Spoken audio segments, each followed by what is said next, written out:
Hello friends, Marcy here, and I'm finally catching up on some of my pen friend mail that was sent to me by Gail of Gail's Bookish Things channel on YouTube. And so I'm anxious to share. My goodness, there's quite a few ink samples in here. And this lovely, what do we have? A paperclip ribbon. I love these large paper clips for my journaling books. And this is adorned so thoughtfully. Thank you, Miss Gail. So these are adorable washi samples. Love this. Love this. Some dots. This looks like almost like a wood grain brown, and some vegetation, fruit, leaves. Adorable. I love it. I'm going to use this one. This will go good with my current ink. Actually, when I ordered my ink or my washi tape and my ink samples, I ordered this with you in thought. So let me put this over here. Oh, cute. Don't drink the ink. That's funny. You know, when I'm watercolor painting, I usually have a cup of something, tea, coffee, you know, whatever on my table, and I have a water glass for rinsing my brush, and I've actually dipped my watercolor brush in my tea or coffee. So it happens. And then we have my daily grind is a needle point. Oh, that's cute. Ink of Galaxies. I love these, Gail. Thank you. Sheen. I should put that on my Sheen page or my ink rainbow idea that I have. And we have a bookmark with the cute little gnome. Love these colors. Oh, and he's matte on one side and glossy on the other. That's quite unique. Very much enjoyed. I love the whole color theme that you got going here with the teals and the browns and the oranges. That's quite amazing. So I'm going to pull these out and come right back to you. So Gail has so thoughtfully sent me 9 ink vials, samples to try. And when she sent them, I didn't have any of them. But I've since received a sample of the Noodler's General of the Armies from Ink Flight. And I've actually had a viewer request more writing samples using that ink. So now I have plenty to write and share with that viewer. And I just received 3 days ago a full bottle of the Iroshizuku Fuyu Syogun. Again, another viewer request to learn more about that ink. So I'm excited about that. Look at that. It looks like a gray violet inside the vial. Okay, I want to see what it looks like outside the vial, so let's get to it. So we're going to start with Ferris Wheel Press Bluegrass Velvet. That sounds divine. And that color sample on the lid kind of looks like a turquoise color. Bluegrass Velvet. That sounds wonderful.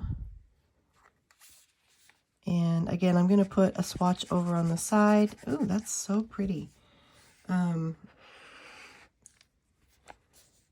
Ferris Wheel Press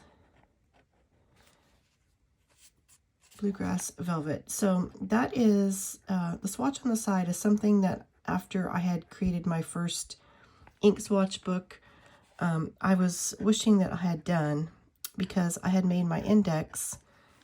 Well, let me show you. I had made my index pages with the square inside, and then when I wanted to compare, I was wishing that I had put the square on this side and then the name across the page so that I could just pull it back and compare. Anyway, that was one of the ways I wish I had created my first ink swatch book. So I decided when I created my new one that I would surely do that. So that's become a habit of mine. And I have several projects going that I'm trying to catch up on now that I have the opportunity. And one of them is to create my new swatch book or swatch system. And months ago, I watched a video from Ginger Peachy Stationery, which is now Ginger Peachy Pens. And she had a Rolodex system. As I'm choosing my next, I'm just going to keep chatting. She had a Rolodex system with some cards that she used, and I really loved her system. I was only using the swatch book and the coloring cards at the time. So I did order them, and actually I received them all in March, and this is now June. I received all my supplies in March, and I've yet to share with you once I get my project going. So I'm going to stop chatting and write Noodler's 54th Massachusetts. Ooh, this is a very wet ink, and luckily using my Kakimori nib, I can use it on the tip for a finer line, but still yet it's very, very wet.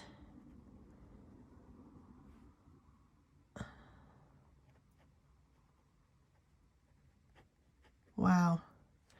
Okay, and I have some feathering where it has pooled, so I'll show you that. I have a Noodler's ink. I'm finding that a few of my Noodler's inks on Tomoe River paper do feather in the same manner because they're very wet and they just really try to absorb into the page. And I'm surprised at their absorbency on Tomoe River paper.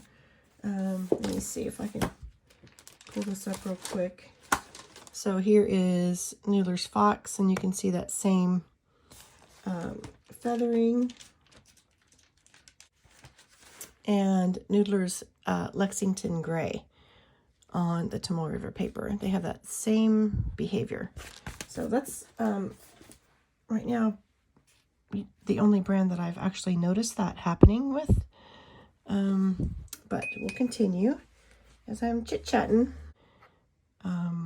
All right, General of the Armies. I recently received a sample of this in an ink flight, and I had not experienced it before, but after sharing this sample, a viewer commented that she thought it was quite unique and wanted to see more. So I wanted to do like a page writing sample to show her the behavior of the inks in various nib sizes. And in my ink flight sample, I only got 2 ml, but Gail has so generously given me 5, so that I can really fill a pen or 2 or several times with that. So, and that is a gorgeous, gorgeous color. When I laid it down, it was like a dark teal, and quickly it's drying to like a light olive color.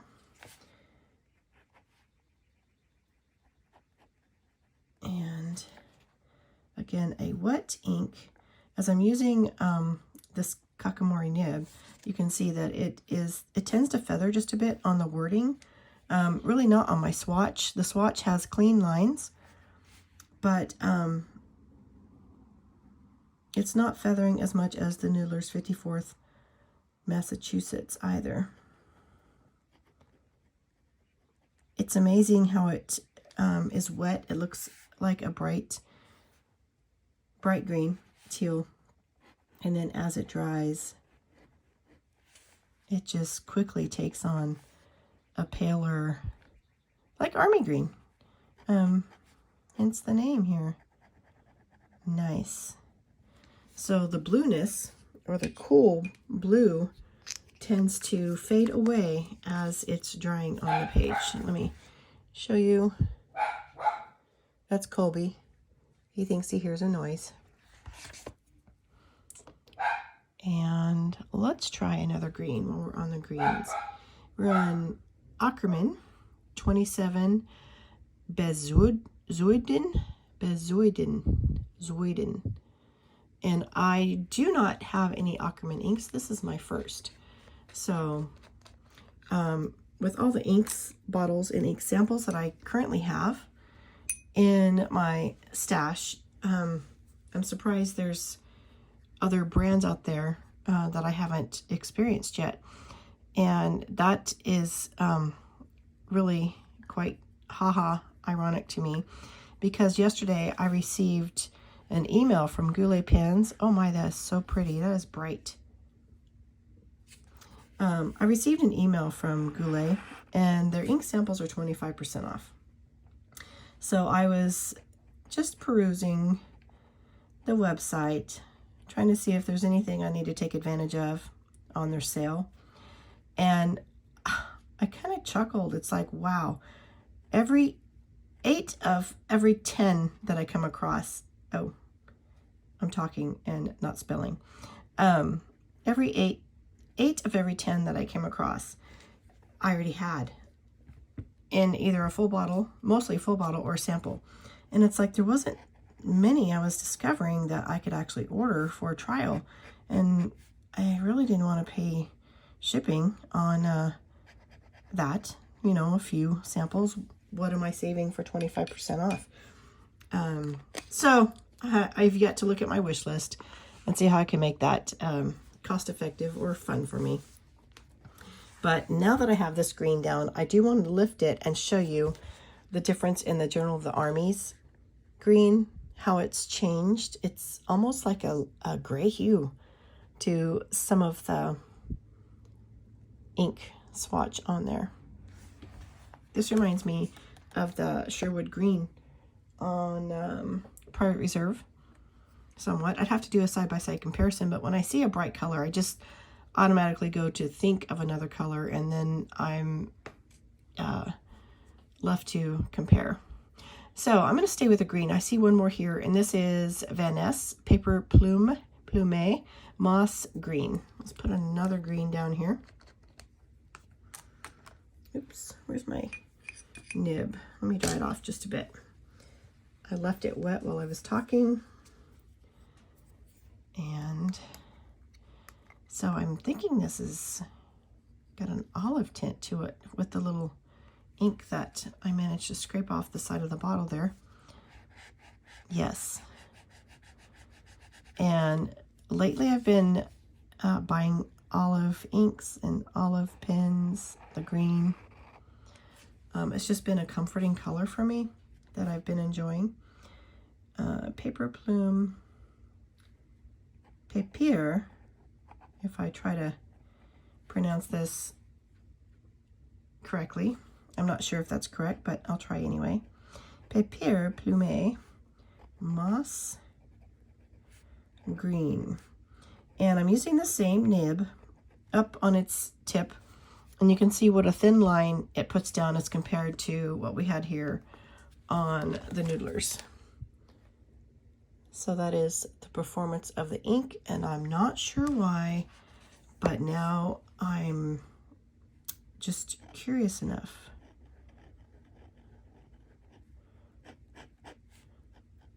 Looks like I've changed up my little swatching pattern there. All right, cap this before I mishap. And now I think I'll jump into the espresso. Diamine 150th espresso. Again, this is from Van Ness. I'm not sure if it is a Van Ness exclusive, but at least we know, thanks to Gail, at least we know that you can find it at Van Ness. This is a very dark color. As a matter of fact, as I was looking at the ink samples on Goulet's website yesterday, I almost thought about the Diamine Chocolate Brown, because that is a color I do not have. And I thought I may need some chocolates. Or some browns, I should say. Diamine 150th espresso. I'm not sure 150th what.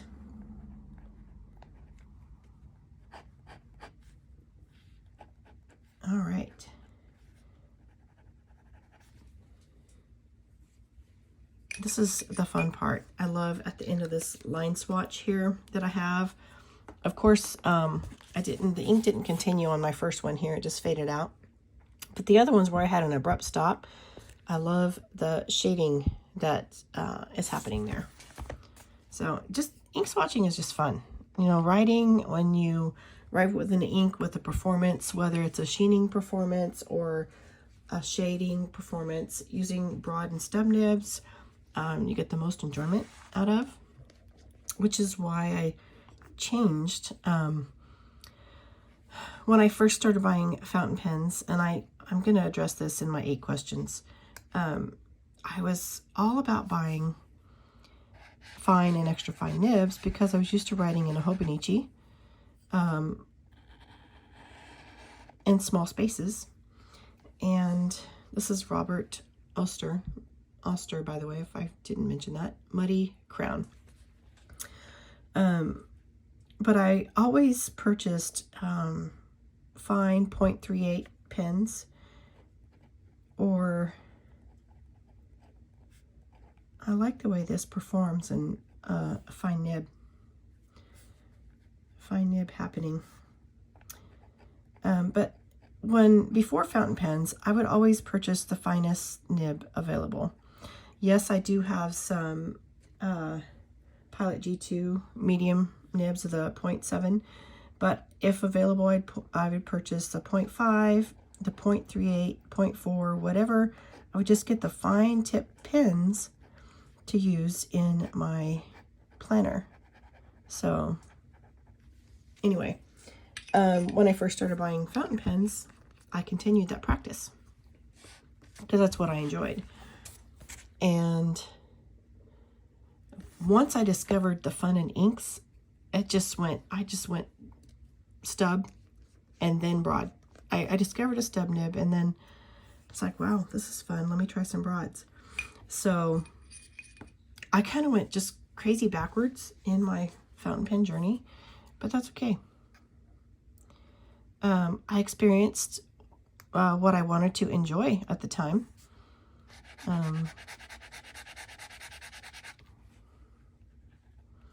So this is a warmer burgundy color as compared to that one. It's cooler.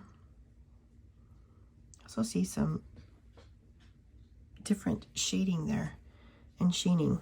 All right, I'm going to write about Robert Oster, Barossa Grape. I've heard a lot about this ink, but I've never purchased it or tried it before. So thank you, Gail. You're enlightening my experiences. It's very much appreciated. Barossa Grape. And I will be creating the next selection to ship your way for your enjoyment. Hoping you experience something new from me that you haven't experienced before. And lastly, in the supply from Gail today is the Iroshizuku Fuyu Sayogun.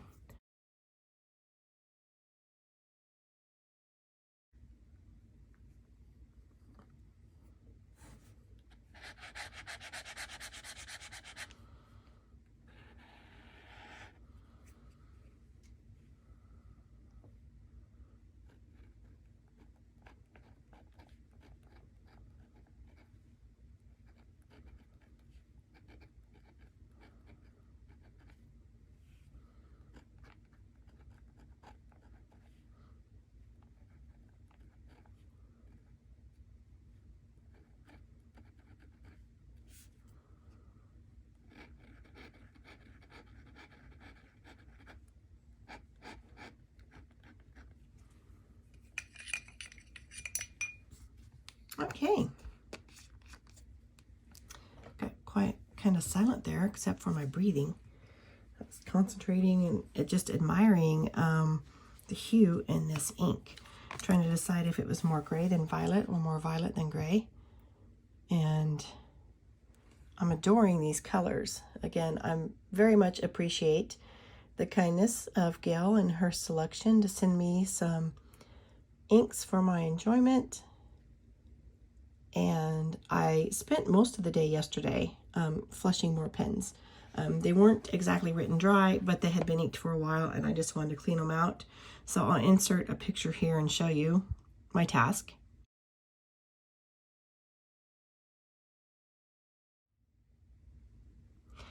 And then I didn't take the time to make any videos on my catch-up goal for catching up on sharing with you because of that task. So I'll be putting those away and finishing up. I only have a few inked pens left. Actually, I want to note here on this page. Let's see. Let's go with the Leonardo. This has Noodler's turquoise, Navajo turquoise in it, and it is a very wet ink. So I'll be glad to finish writing this out, because I plan to change it out, because I usually write on Tomoe River paper, and this ink takes like 30 minutes to dry on Tomoe River. So I'm going to ink it out and switch it out with another beautiful blue ink. So inks from Gail. And guys, sadly, I have to say, she sent these to me in April, and I've yet to share her kindness with you. So Gail, here I am catching up. I'm going to get ready to package up your goodies and send them your way. So I will be looking forward to your next video. And thank you for joining me all as I share inks from a pen friend. Have a blessed day. Bye-bye. Oh, I want to show you. After cleaning out all my pens yesterday, I've dwindled it down to just a few left that I have inked. I've inked these new pens, or I've inked them with new inks, and that was a re-ink. So I'm working on getting these written out, and I'm going to start a whole new line of pens next month. So again, thanks for joining me.